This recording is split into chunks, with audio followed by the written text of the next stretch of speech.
Hello and a very good morning, everyone. I hope you all are fit and healthy and you all are taking all precautions from the virus. And it's a good morning. I hope you all are vaccinated. If not, please go and vaccinate yourself so that you're staying away and if away from the harm of this virus, right? Hello, everyone. Again, I'm Aisha Siddiqui and teaching from Arham College, and I am doing the semester 4 for the SYBA special paper 1. All right. And it is appreciating drama. This is the book that I'm referring to. So if you see, we'll be starting the very beginning of the story Arms and the Man. So you all must have been given a storybook like this. So if you read this whole story, Arms and the Man, there are many chapters in it. If you see, it's the Alchemist, the first chapter, All for Love, then Arms and the Man, the Challenging, the Country Wife, the Duchess of Malfi, the Dutch Coachman, Every Man in His Humor, the Jew of Malta, the Night of the Burning Pestle, the Man of Mode, Marriage a la Mode. It's a very nice and interesting story by Bernard Shaw, A Pleasant Play. So it's actually a play. If you see in the beginning, it's an introduction of the author given. Everything about the author that is, I just now read his name. Then there are some sources through which he got his work done. The play, everything about a play, how a play acts, how the acts are given in a play, and the premiere of the play, how it starts. Okay. Then the responses also is given in the book. The stage history is given, a very interesting part of the play. That is the stage history. And there's a bibliography that consists of all references. You can also go through these bibliography or these websites online. Then it starts with actual story, that is Bernard Shaw, Arms and the Men, A Pleasant Play. The scene of the play. Then from Act 1, it has been started. And there are many acts in it. Then it's almost 25 to 30 pages, Act 1. Then Act 2, almost after that, more 30 to 50 pages. Act 3. So there are only 3 types of acts in this story. And there is an appendix. We'll do that at the end. So this is just an overview of this whole book that I just gave you. So there are 3 acts in the story, the Arms and the Men. And we will just see about the author first. All right, George Bernard Shaw. So I'll just share my screen here.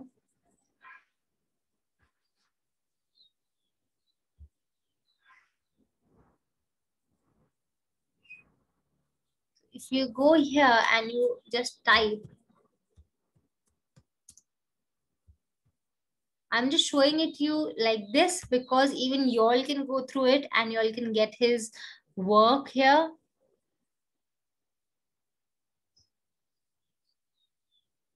So this is his photograph.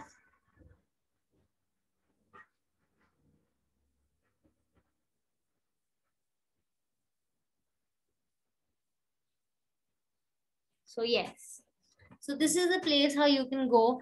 This is Britannica, and yes, his early life and career you can read about, because you get questions. His first plays, what all he did in the beginning of his career. There are a few videos on it also. International importance, how he got all international importance and not only in his country. Then all his work after the World War I. Very old author, you can say. All right. So this is all about the author. This Britannica is a very nice website through which you can just study all about the authors and the poetries.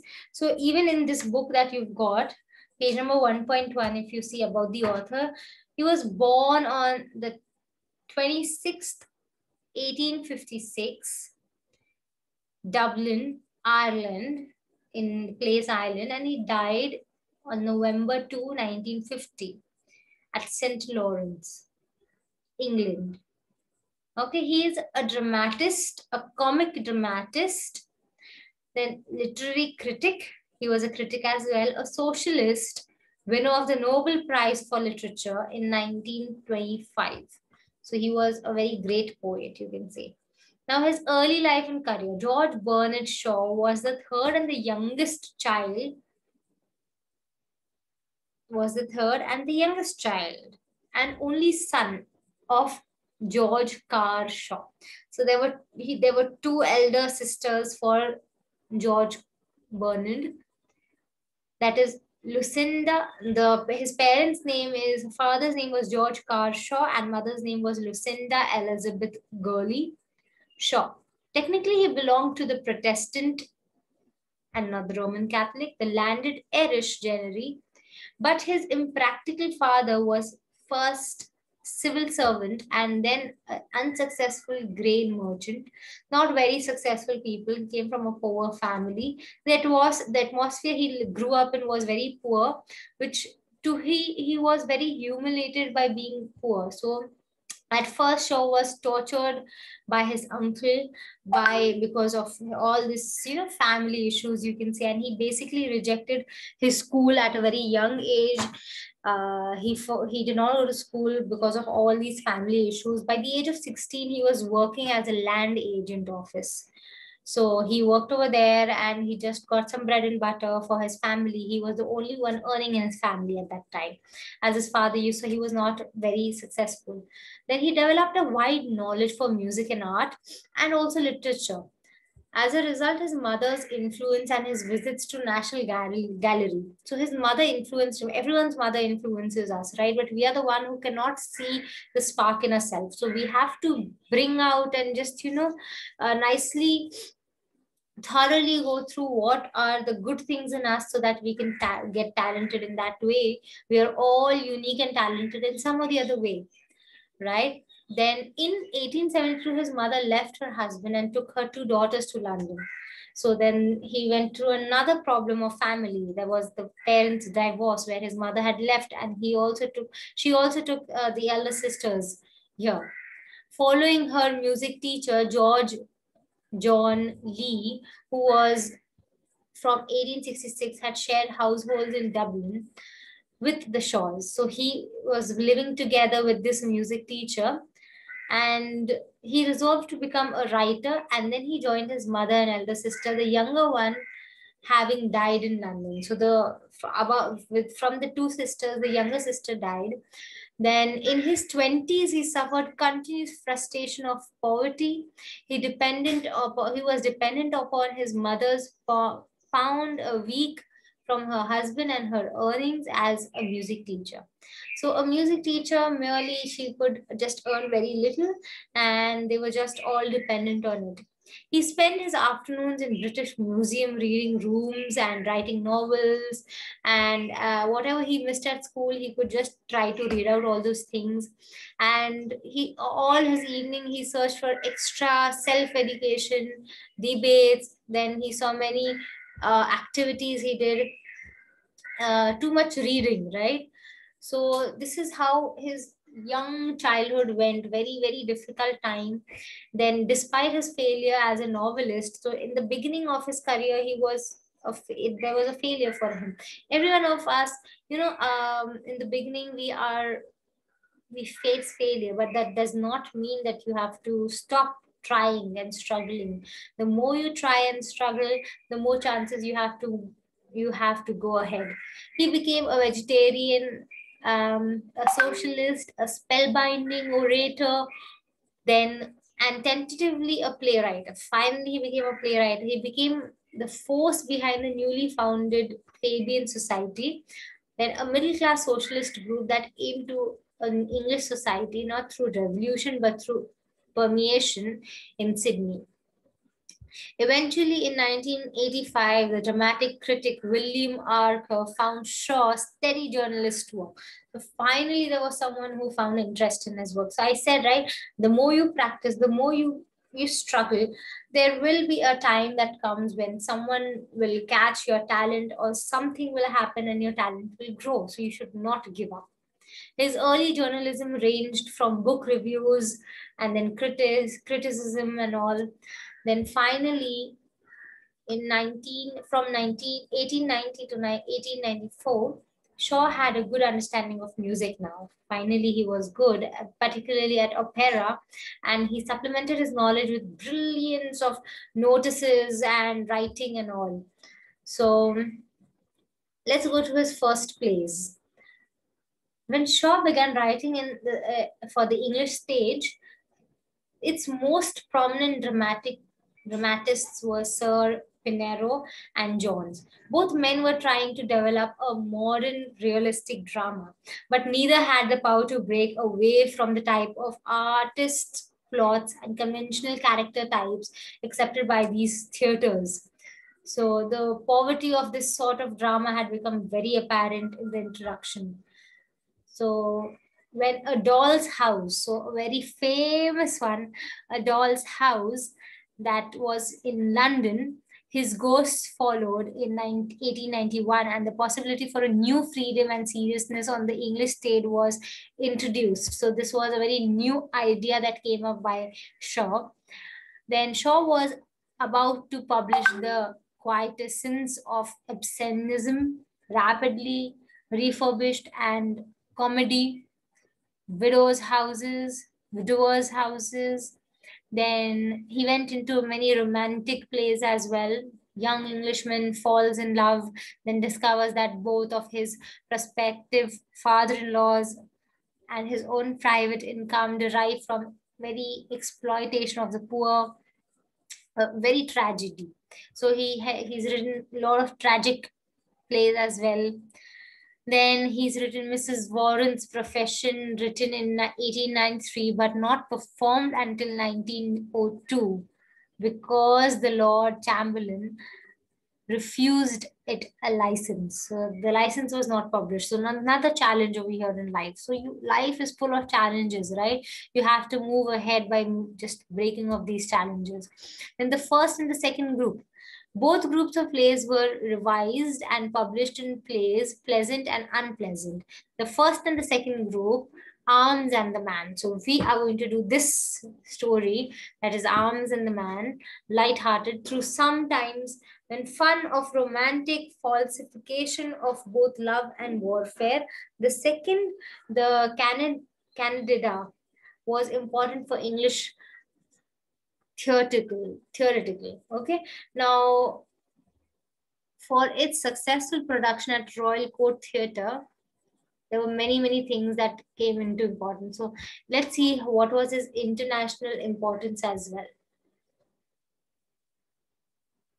In Man and Superman, there's another play that he's written, Man and Superman. That is also very good.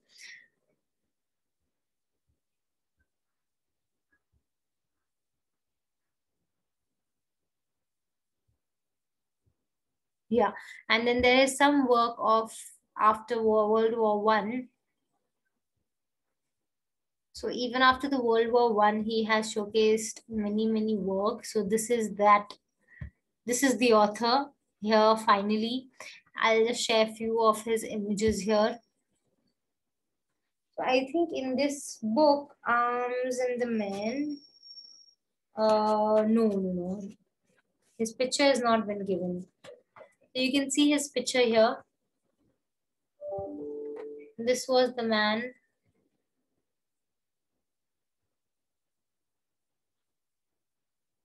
This was few of his work.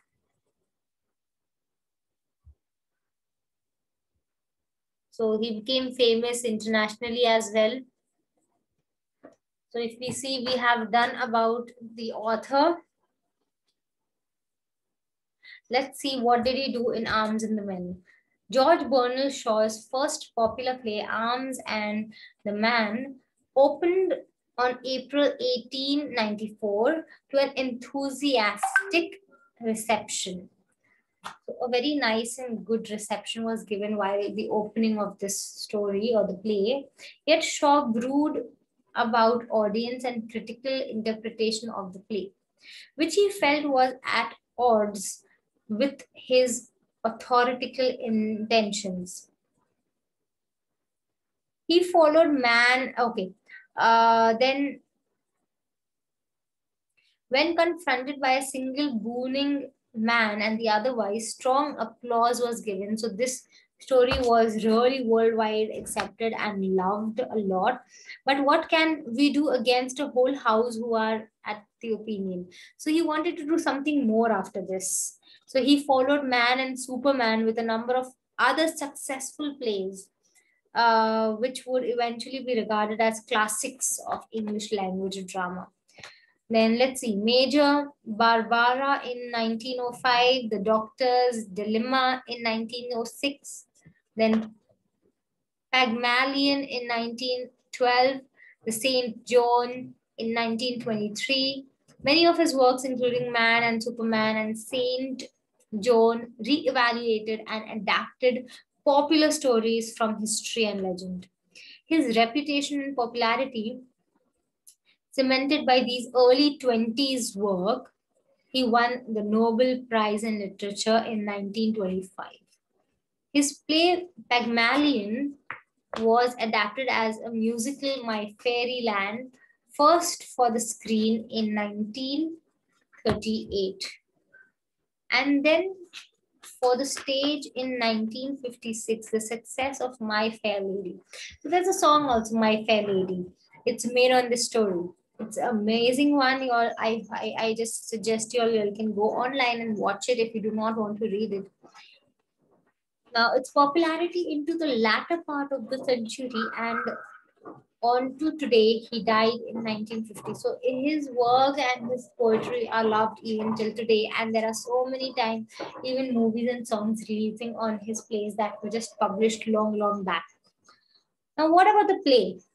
I'll just in short see what about the play, and then we'll have in the coming section, in the coming classes, we'll see more about the meanings of the all difficult words used in act number 1, and then the characteristics, the character list. It's very important to know all the characters in the play.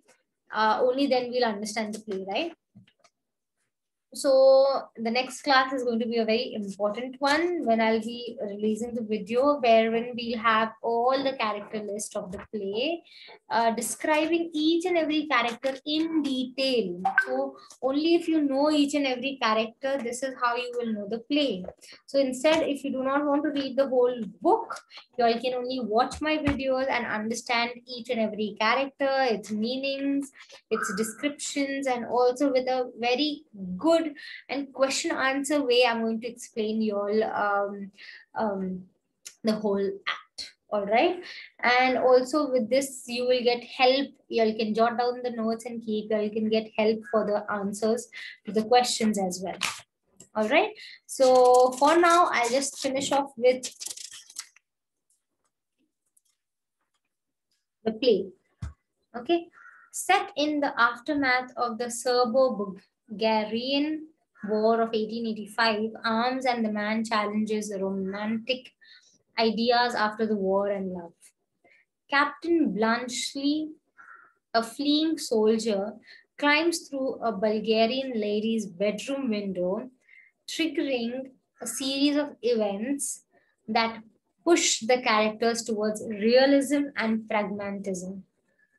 The lady Rena and her fiancé, Sergius, naively view war and life as little more than a stage on which to make ground romantic gestures. By the end of the play, Rena is engaged to the infinitely practical Bluntschli and Sergil to Rena's servant.